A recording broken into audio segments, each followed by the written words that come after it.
আসসালামু আলাইকুম আমার প্রিয় বন্ধুরা, আশা করি তোমরা সবাই ভালো আছো আর আমিও ভালো আছি। আর আজকে আমার বন্ধুদের সাথে শোল মাছের মজাদার দো পেঁয়াজা রেসিপি শেয়ার করতে চলে আসলাম।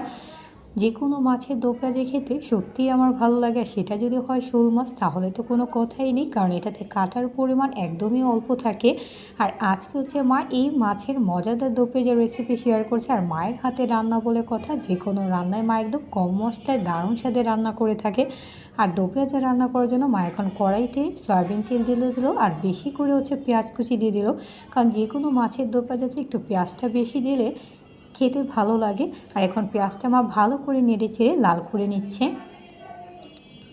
আর তোমরা বন্ধুরা দেখতেই পাচ্ছ আস্তে আস্তে পেঁয়াজটা লাল হয়ে এসেছে। এখন মা মরিচ আর হলুদের গুঁড়া দিয়ে দিল, আর সাথে এখন পরিমাণে অল্প একটু পানি দিয়ে দিচ্ছে মশলাটা কষানোর জন্য।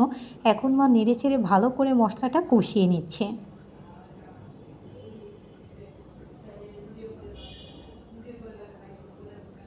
আর মশলাটাতে এখানে অলরেডি বলক চলে এসেছে, তাই হচ্ছে মা এখানে মশলাটাতে পরিমাণ মতো লবণ অ্যাড করে দিল।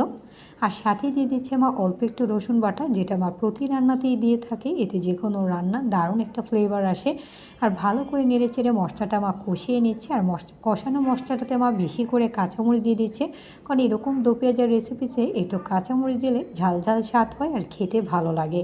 আর এখন হচ্ছে মা আগে থেকে ধুয়ে রাখা সলিড শোল মাছের পিসগুলো দিয়ে দিচ্ছে, কারণ অনেক সময় তো আমরা মাছের মাথা লেজ দিয়ে রান্না করি, তবে আজকে মা একদম শোল মাছের সলিড পিসগুলো দিয়ে এই মজাদার দো পেঁয়াজাটা রান্না করছে। এতে কিন্তু দো পেঁয়াজাটা খেতে আরও বেশি দারুণ লাগে।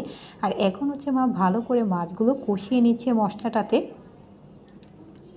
আর মাছগুলো আস্তে আস্তে কষানো হয়ে গেলে এখন হচ্ছে মা দেশি টমেটো দিয়ে দিচ্ছে, কারণ মা যে কোনো দো পেঁয়াজাতে অবশ্যই হচ্ছে টমেটো দিয়ে রান্না করে, এতে দো পেঁয়াজাটা খেতে আরও বেশি দারুণ লাগে। আর এখন হচ্ছে মা টমেটোগুলো একে একে দিয়ে আবারও টমেটোগুলো আর মাছটা একসাথে কষিয়ে নিচ্ছে নাড়াচাড়া দিয়ে। টমেটোটাও কষানো হয়ে গেল মাছের সাথে। আর এখন হচ্ছে মা একটু বেশি করে পানি দিয়ে দিচ্ছি, এতে টমেটো মাছটা দুটোই সুন্দর মতো করে গলে যাবে। তাই মা হালকা হালকা করে এখন নাড়াচাড়া করে নিচ্ছে। তোমরা দেখতেই পাচ্ছ বন্ধুরা, কালারটা কিন্তু দারুণ এসেছে, এটা খেতেও কিন্তু সত্যিই দারুণ। আর যেহেতু এটা মাছের দো পেঁয়াজা রান্না করছি, তাই হচ্ছে এখন মা উপর দিক দিয়ে হচ্ছে টাটকা টাটকা ধনে পাতা দিয়ে দিচ্ছে, কারণ যে কোনো দো পেঁয়াজার রেসিপিতে একটু ধনিয়া পাতা দিলে এতে দারুণ ফ্লেভার হয় আর খেতে ভালো লাগে। আর পানিটা এখন যাতে শুকিয়ে যায়, তাই মা আঁচটা বাড়িয়ে দিচ্ছে, কারণ দো পেঁয়াজার রেসিপিটা যাতে পুরোপুরি পানি শুকিয়ে তেল চলে আসলেই তারপর হচ্ছে মা নামিয়ে নেবে। আর তোমরা দেখতেই পাচ্ছ বন্ধুরা, আস্তে আস্তে পানিটা শুকিয়ে আসছে আর পুরোপুরি তেল চলে আসলে নামিয়ে নেবে। আশা করি আমার বন্ধুদের কাছে আমার মায়ের হাতে এই শোল মাছের দো পেঁয়াজার রেসিপিটা আমার বন্ধুদের কাছে ভালো লেগেছে। তোমরা কিন্তু অবশ্যই লাইক কমেন্ট শেয়ার করতে ভুলবে না। যারা যারা আমাকে সাপোর্ট করেছো অসংখ্য ধন্যবাদ। যারা এখনও আমাকে সাপোর্ট করেনি, সাপোর্ট করে ফেলো আমার নিত্য নতুন ভিডিও দেখার জন্য। আজকে ভিডিও, আল্লাহ হাফেজ।